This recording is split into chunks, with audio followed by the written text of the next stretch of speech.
Hello and welcome back to Dice and Anarchy. Today we are doing a deck list for our modified Ulalek, the Fused Atrocity. We are just going to jump straight into it with our 30-something, 31 creatures should be.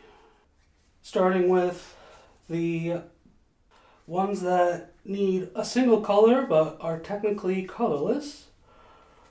In color order is Angelic Aberration to replace all of your Scions and Spawns with 4/4 flyers.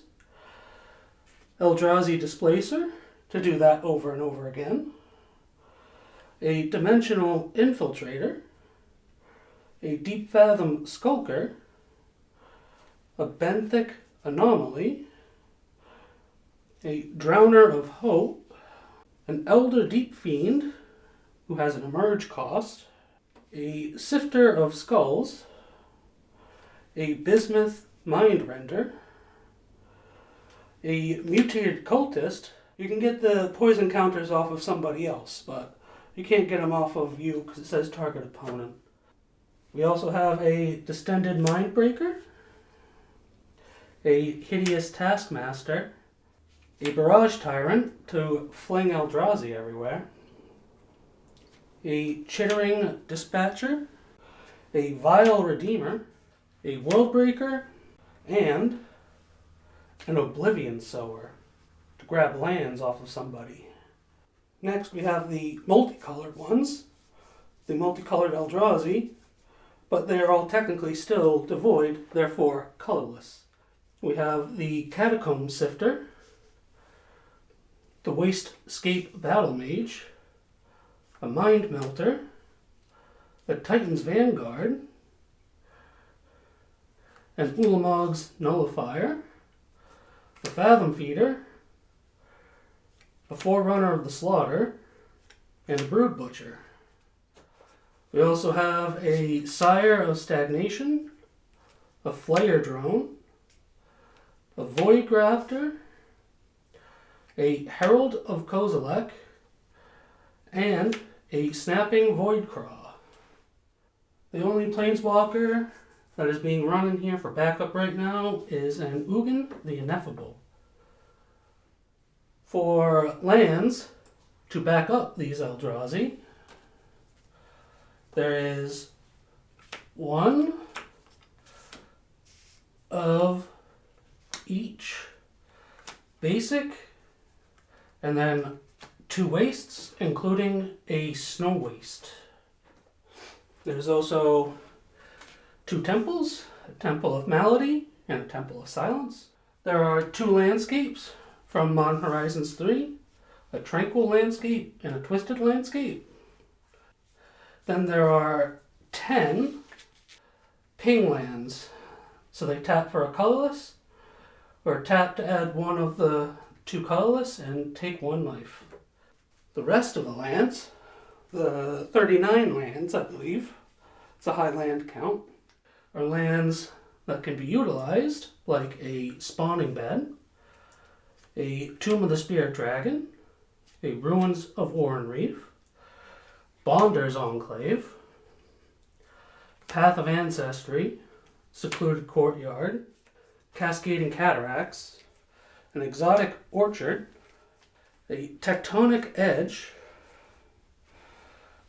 Shrine of the Forsaken Gods, Ash Barrens, Reliquary Tower, Tendo Ice Bridge, Opal Palace, Corrupted Crossroads, a Command Tower, and then last, we also have an Unclaimed Territory and an Eldrazi Temple. That's the land base and the main Eldrazi you're going to be playing, and the 1 Planeswalker. So, for backup, you'll be playing things like Crib Swap, Brutal Expulsion, Warping Whale, Abstruse Appropriation, Kozilek's Return, And then 2 cards that actually use colored mana that aren't devoid. Suffer the Past and Return of the Wild Speaker. Those are all instants to help support your Eldrazi. Sorceries to help your Eldrazi. Let's get the ones that have color, like Rishkar's Expertise, Ancient Stirrings, and Ugin's Insight. We also have Transgress the Mind, which is devoid, and All is One, which is just colorless. The handful of enchantments in here, once again, get the ones with color out of the way. Garruk's Uprising, Awakening Zone, and Imprisoned in the Moon, because it's flavorful. And then the last 2 are a Path of Annihilation and From Beyond. And then, last but not least, we have the artifacts of the deck. We'll start off with all of the non-mana rocks, which are simply a Mystic Forge, a Herald's Horn, an Eldrazi Monument, and a Forsaken Monument. After that, the mana rocks of the deck are Arcane Signet, Soul Ring, of course, Hedron Archive, and an Everflowing Chalice, Dreamstone Hedron, a Talisman of Dominance, a Talisman of Impulse, a Talisman of Resilience, and a Talisman of Curiosity. Thank you for watching this deck tech. Make sure to like, comment, and subscribe.